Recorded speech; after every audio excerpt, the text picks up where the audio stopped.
Welcome. If you want to record sounds in your Motorola Moto Z3 Play, for the first you have to go to the Google Play Store, click on the search, and right here tap the record and select the recorder.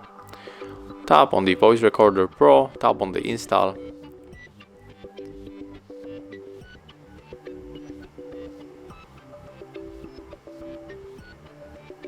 Right now we have to open this application.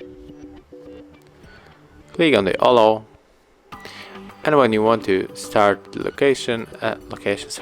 recording sound, it turns it automatically, and if you want to turn off, just click on this microphone icon, and that's it.